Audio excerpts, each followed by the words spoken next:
আমার মনে হয় এরকম ঘটনা পৃথিবীর কোথাও ঘটেনি, এরকম নজির আসলে বিশ্বে নেই। মাত্র 6টা ম্যাচে একটা দেশের ফুটবল পুরোপুরি বদলে গেছে, পুরোপুরি পাল্টে গেছে। কারণ এই 6টা ম্যাচে মাঠে নেমেছিলেন হামজা চৌধুরী।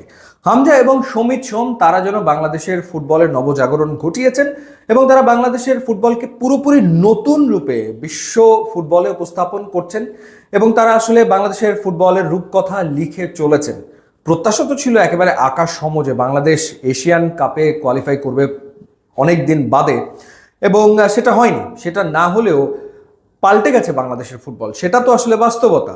কারণ এই 6 ম্যাচ আগেও দর্শকরা বিশ্বাস করতে পারতো না যে ফিফা র্যাঙ্কিংয়ে 20 ধাপ 30 ধাপ কিংবা 50 ধাপ এগিয়ে থাকা কোনো দলের বিপক্ষে বাংলাদেশ ফাইট করতে পারবে, প্রতিদ্বন্দ্বিতা গড়বে কিংবা ম্যাচ জিতবে। কিন্তু এখন সেই বিশ্বাসটা বাংলাদেশের ফুটবল ফ্যানদের ভেতরে আছে এবং সেটার প্রমাণও আমরা দেখতে পাচ্ছি। র্যাঙ্কিংয়ে এগিয়ে থাকা হংকংয়ের বিপক্ষে হংকংয়ের মাটিতে বাংলাদেশ ড্র করছে, কিংবা র্যাঙ্কিংয়ে এগিয়ে থাকা ইন্ডিয়ার বিপক্ষে ইন্ডিয়ার মাটিতে ড্র করছে এবং নিজেদের মাটিতে ইন্ডিয়াকে বাংলাদেশ হারাচ্ছে।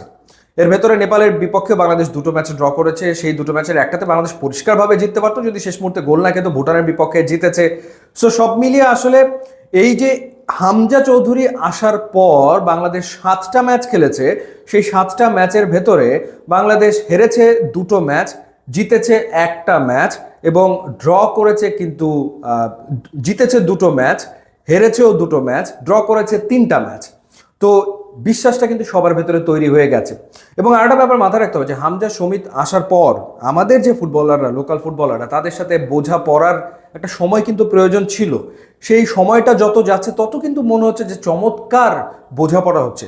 মোসালিনের সাথে, রাকিবের সাথে, সমিত সোমের যে বোঝাপড়া, কিংবা সোহেল রানা, ডিফেন্সের তারেক কাজী, তপু বর্মনের সাথে হামজা চৌধুরীর যে বোঝাপড়া, সেটা কিন্তু দিনকে দিন যেন বাড়ছে এবং দিনকে দিন মনে হচ্ছে যে গোটা দলটা একটা সুতোয় গেঁথে যাচ্ছে, এরকমটাই কিন্তু মনে হচ্ছে।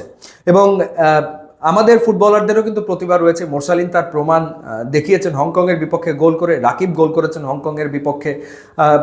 গুরুত্বপূর্ণ সময় কিন্তু বাংলাদেশের ফুটবলাররা তারা নিজেদের সেরাটা দিয়ে চেষ্টা করছেন। একটা চমৎকার মেলবন্ধন কিন্তু হয়েছে যারা বাইরে থেকে এসছেন এবং আমাদের ফুটবলারদের মাঝে। মানে নাও ইটস এ টিম, এখন মনে হচ্ছে যে এটা একটা দল। হতাশার জায়গা দুটো, একটা হচ্ছে কোচ হাভিয়ার কাবরেরাকে নিয়ে বিস্তর সমালোচনা আছে, তার ট্যাকটিক্যাল অনেক ব্লান্ডার এই 6 ম্যাচের ভেতরে আমরা দেখে ফেলেছি। তিনি হয়তো বুঝে উঠতে পারেননি হামজা সমিতকে কিভাবে করে ব্যবহার করতে হবে, সেটা হয়তো তার বোধগম্য হয়নি। এবং তিনি আসলে এই মানের ফুটবলারদেরকে মানে পরিচালনা করার সক্ষমতা রাখেন কিনা, সেই যোগ্যতা তার রয়েছে কিনা, সেই প্রশ্ন উঠেই যায়।